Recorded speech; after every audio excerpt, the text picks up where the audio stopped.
Hi friends, welcome back to my channel. ఈరోజు topic వచ్చేసి జనవరి 22 current affairs video. So ఎవరైనా మన ఛానల్ని కొత్తగా చూసినట్లయితే ప్లీజ్ సబ్స్క్రైబ్ చేసుకోండి, లైక్ చేయడం మాత్రం అస్సలు మర్చిపోకండి. సో ఇన్ కేస్ పాసిబుల్ అయితే కనుక డైలీ రాసుకోవడానికి ట్రై చేయండి. వీడియో చూస్తూ రాసుకుంటే ఇంకా ఈజీ అయిపోతుంది. మీరు నెక్స్ట్ టైం రివిజన్ కూడా ఈజీగా చేసుకోవచ్చు. డైలీ రాసుకోవడానికి ట్రై చేయండి. ఏమైనా మిస్టేక్స్ ఉంటే నెక్స్ట్ టైం పీడిఎఫ్ని ప్రొవైడ్ చేస్తాను కాబట్టి అప్పుడు కరెక్ట్ చేసుకోండి అన్నమాట. సో ఇంకా లేట్ చేయకుండా టాపిక్లోకి వెళ్తే ఈరోజు ఫస్ట్ కరెంట్ అఫైర్ వచ్చేసి world economic forum summit 2025. World economic forum summit 2025 ఇది ఎక్కడ జరుగుతుందంటే స్విట్జర్లాండ్లోని దావోస్ నగరంలో ఈ సమ్మిట్ అనేది జరుగుతుంది. ప్రపంచ ఆర్థిక వేదిక సదస్సు 2025. సో ఈ సమ్మిట్ వచ్చేసి ఎవ్రీ ఇయర్ జరుగుతుంది. ఈ సమ్మిట్లో రాజకీయ నాయకులు, ప్రపంచం వ్యాప్తంగా ఉన్న వ్యాపారవేత్తలు, పారిశ్రామికవేత్తలు ఈ సమ్మిట్లో పాల్గొంటారు. ఎందుకంటే వాళ్ళ కంపెనీల యొక్క పెట్టుబడుల కోసం పాల్గొంటారు అన్నమాట. రాజకీయ నాయకులు అయితే వాళ్ళ రాష్ట్రానికి రావాల్సిన పెట్టుబడులు అంటే వివిధ కంపెనీల నుంచి పెట్టుబడుల కోసం ఈ సమ్మిట్లో పాల్గొనడం జరుగుతుంది. సో మన తెలంగాణ నుంచి ఎవరు పాల్గొన్నారంటే ముఖ్యమంత్రి రేవంత్ రెడ్డి గారు అండ్ ఐటీ మంత్రి అయినటువంటి శ్రీధర్ బాబు పాల్గొనడం జరిగింది తెలంగాణ నుంచి. నెక్స్ట్ ఆంధ్రప్రదేశ్ నుంచి ముఖ్యమంత్రి చంద్రబాబు నాయుడు గారు పాల్గొనడం జరిగింది. సో ఇది ఎప్పటి నుంచి ఎన్ని రోజుల సదస్సు అంటే 4 days జరుగుతుంది ఈ సదస్సు. జనవరి 20 నుంచి 24 వరకు 4 days ఈ సమ్మిట్ అనేది జరుగుతుంది. సో ఈ సదస్సులో మన తెలంగాణ ప్రభుత్వం ఎటువంటి ఒప్పందాలని కుదుర్చుకుంది వివిధ కంపెనీలతో అని చూస్తే సెకండ్ డే ఈ ఒప్పందాలు అనేవి జరిగినాయి అనమాట.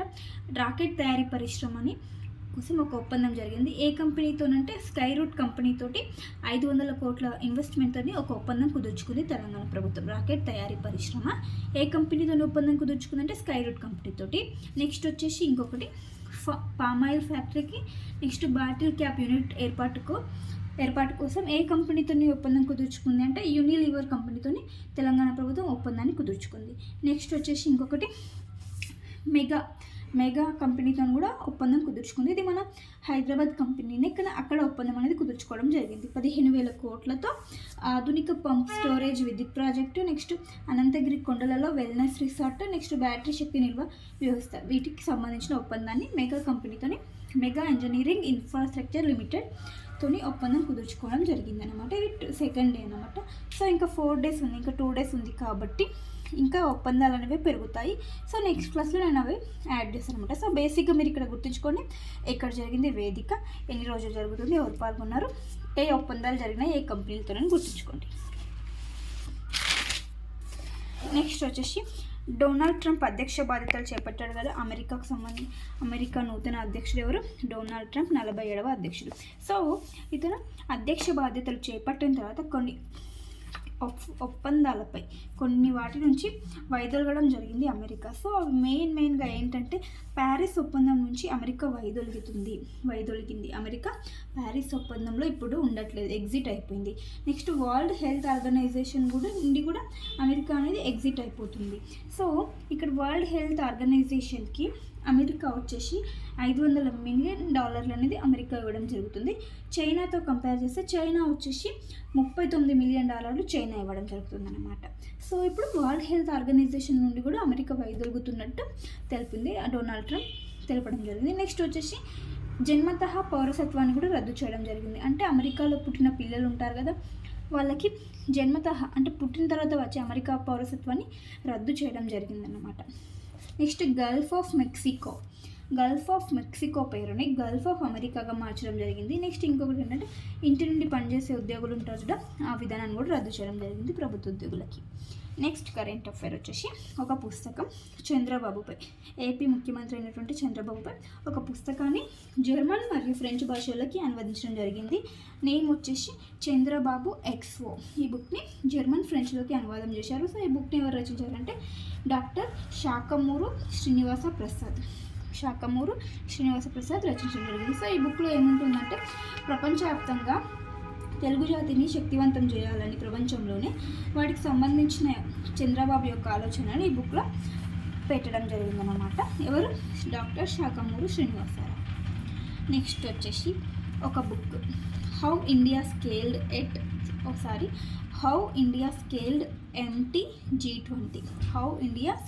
MTG20 ఒక బుక్. సో దీని ఆథర్ వచ్చేసి అమితాబ్ కాంత్. దీని ఆథర్ ఎవరు? అమితాబ్ కాంత్.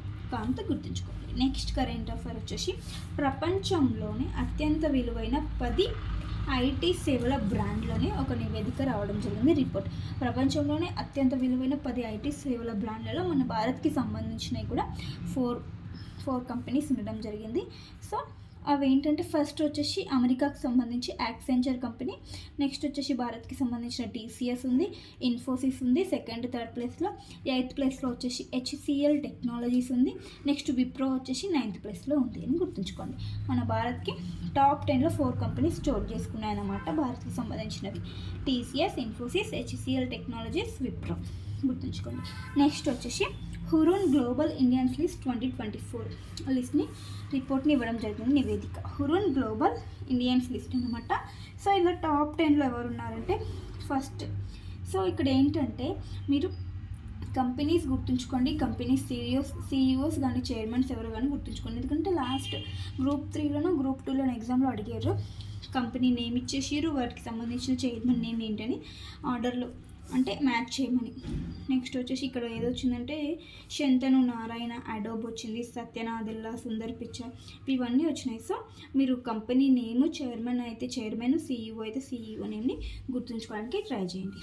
మైక్రోసాఫ్ట్ కంపెనీ యొక్క చైర్మన్ అండ్ సీఈఓ ఎవరు? సత్య నాదెల్లా.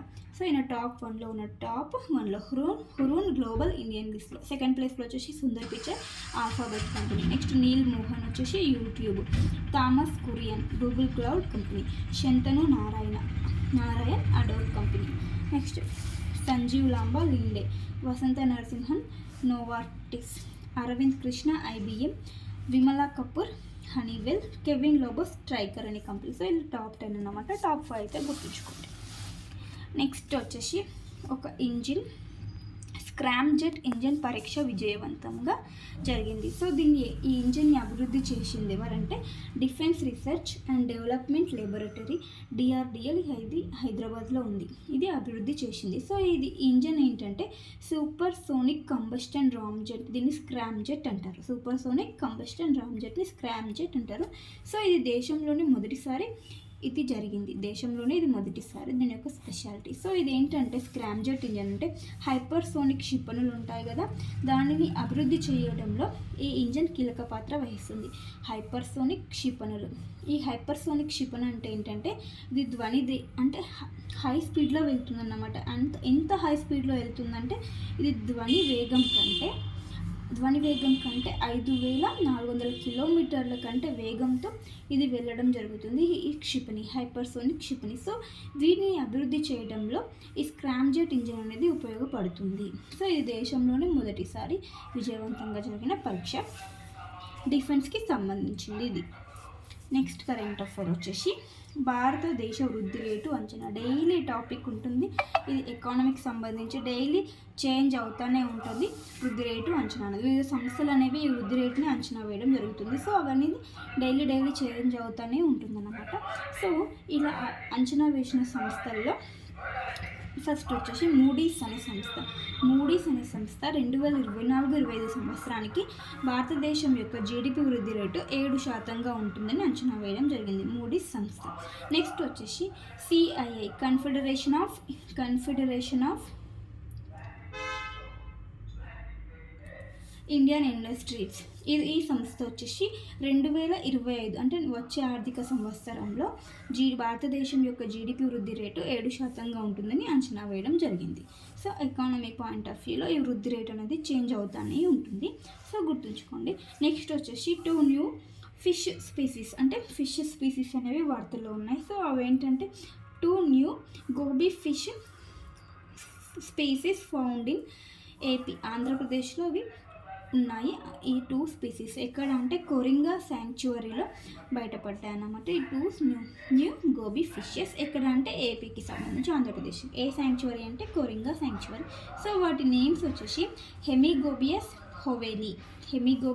హోవేని అండ్ ముగిలోగోబియస్ ట్రైగ్రినస్. ఇవి వచ్చేసి 2 ఫిష్ స్పీసీస్, అంటే ఫిష్కి సంబంధించిన రకాలన్నమాట. సో గుర్తుంచుకోండి. ఏ శాంక్చువరీ అయితే కొరింగా శాంక్చువరీ, ఏపీకి సంబంధించింది. నెక్స్ట్ ఇంకొకటి వచ్చేసి first astronomical observatory first astronomical observatory అనేది ఇనాగ్రేట్ చేస్తున్నారు. ఎక్కడ అంటే ఈస్టర్న్ ఇండియాలో దీన్ని ఇనాగ్రేట్ చేస్తున్నారు. స్టేట్ వచ్చేసి వెస్ట్ బెంగాల్. ఇదేంటంటే first astronomical observatory of eastern ఇండియాలో కాదు, ఈస్టర్న్ ఇండియాలో ఫస్ట్ది అన్నమాట. సో ఇది ఎక్కడ ఇనాగ్రేట్ చేస్తున్నారు అంటే వెస్ట్ బెంగాల్ స్టేట్లో దీన్ని ప్రారంభిస్తున్నారు అన్నమాట. సో ప్లేస్ వచ్చేసి పంచత్ హిల్, ఇది పురులియా జిల్లా, డిస్టిక్ వచ్చేసి పురులియా డిస్టిక్లో దీన్ని ప్రారంభిస్తున్నారు అన్నమాట. సో దాని నేమ్ ఏంటంటే Satyendranath Bose astronomical observatory. Name వచ్చేసి Satyendranath Bose astronomical observatory. So ఇది ఈస్టర్న్ ఇండియాలో ఫస్ట్. ఓవరాల్గా భారతదేశంలో చూస్తే ఇది 6వది అన్నమాట, 6th ప్లేస్. ఈస్టర్న్ ఇండియా అన్నప్పుడు ఇది ఫస్ట్, భారతదేశంలో ఇది 6వది అని గుర్తుంచుకోండి. సో ఇవ్వండి ఫ్రెండ్స్ ఈరోజు ఇంపార్టెంట్ కరెంట్ అఫైర్స్. వీడియో నచ్చితే ప్లీజ్ లైక్ చేయండి, అలాగే షేర్ చేయండి. ఇంకెవరికైనా యూస్ఫుల్ అవుతుందంటే షేర్ చేయండి. లైక్ చేయడం మాత్రం అసలు మర్చిపోకండి. సబ్స్క్రైబ్ కూడా చేసుకోండి. Thank you for watching. Bye bye.